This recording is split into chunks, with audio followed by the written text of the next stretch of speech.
You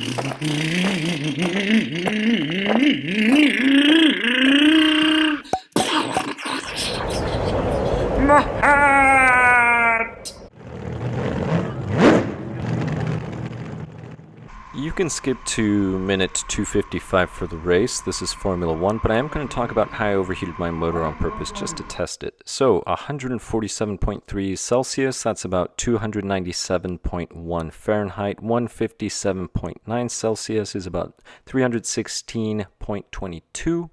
And then here we have 160.2 Celsius, which is 320.4 Fahrenheit. 147.2. which is 297 degrees Fahrenheit, and 134.9, 274.8 Fahrenheit. I went ahead and just removed the 3 screws, removed this. I did not remove it out of the car because I'm still debating whether I want to keep it in the car or try out a different motor just for kicks and giggles. But I am going to remove the rotor. So if I leave this on, and that timing generally stays pretty true. Now, looking at the windings, they look fine. I mean, unfortunately, let's see, I don't know if the camera, I think it's too shiny. Fortunately, I do not have a single picture of this motor before the test. I should have done that.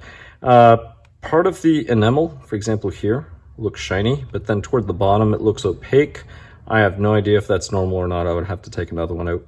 But this side over here is opaque, the center's shiny, and then opaque.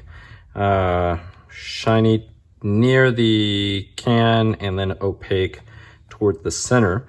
But I will, let's see, no, probably cannot tell. But I will go ahead and take the rotor out and then test the Gauss.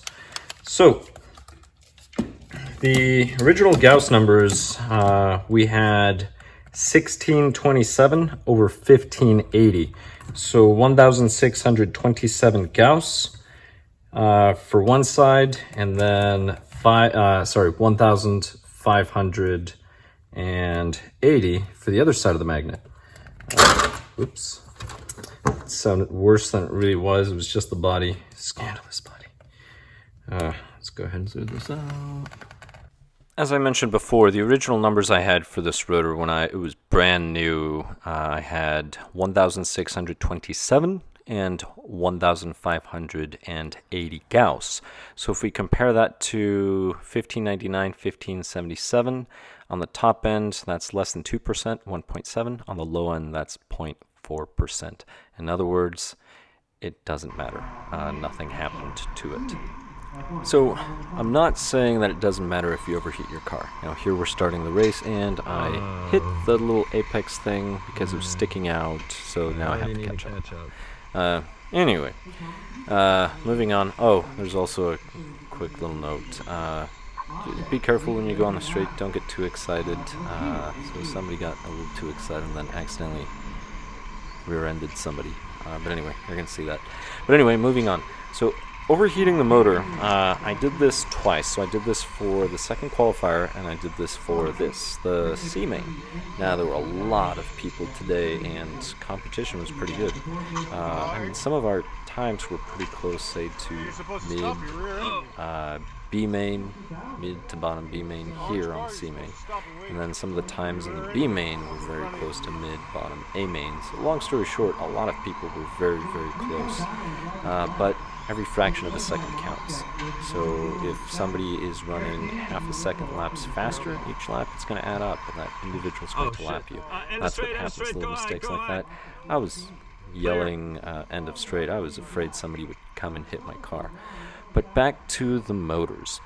So, as far as losing Gauss, I overheated the motor twice on purpose, and as I read off the very first time, so the pictures, the still pictures, those were from qualifier 2.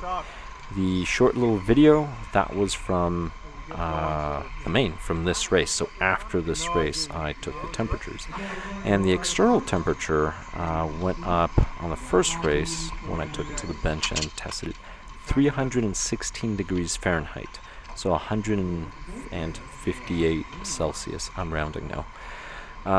That's quite high because that's external temperature. So now imagine what the rotor was sensing as far as temperature. On the second run, the temperature read 160 degrees Celsius, which is 320 degrees Fahrenheit. Now we're generally told not to push motors above 150, say 160 degrees Fahrenheit. So the question is, why is that? Possibly. I've not asked anybody, but to be honest, the rotor doesn't seem to care. Or at least this Hobbywing doesn't. This is a 25.5 Hobbywing G3R, or V3R, I forget the name. Should look at it. Wait, I have it right here. It is a V10 G3R.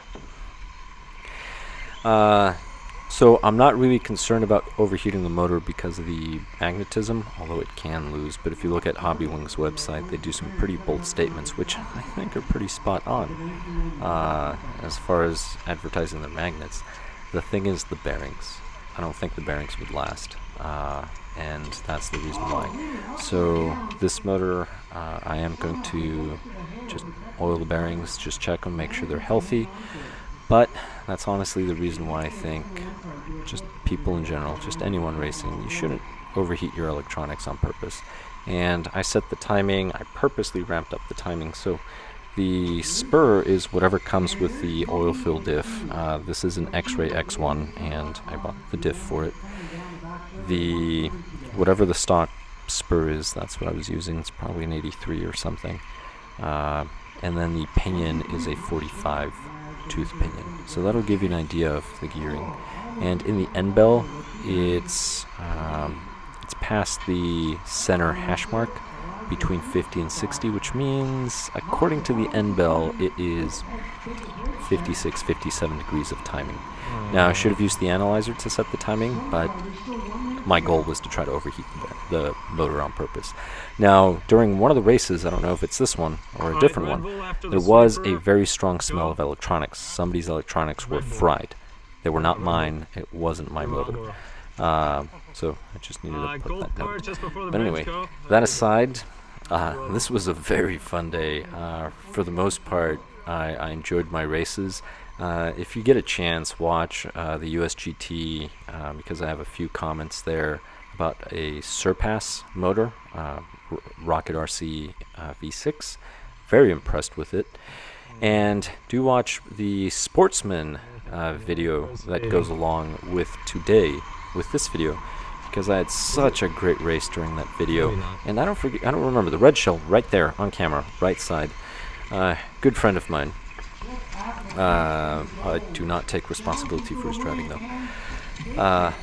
He lost a wheel in one of the races, so yeah, I don't know if he decided to drive a tricycle or what was going on, or maybe he was trying to lose weight and, you know, figured he'd throw the spare. Instead of chucking the spare, he just chucked at one of the tires. So I don't know how he does it, but he finished the race on 3 wheels. Anyway, thank you so much for watching, and I'll catch you in the next one.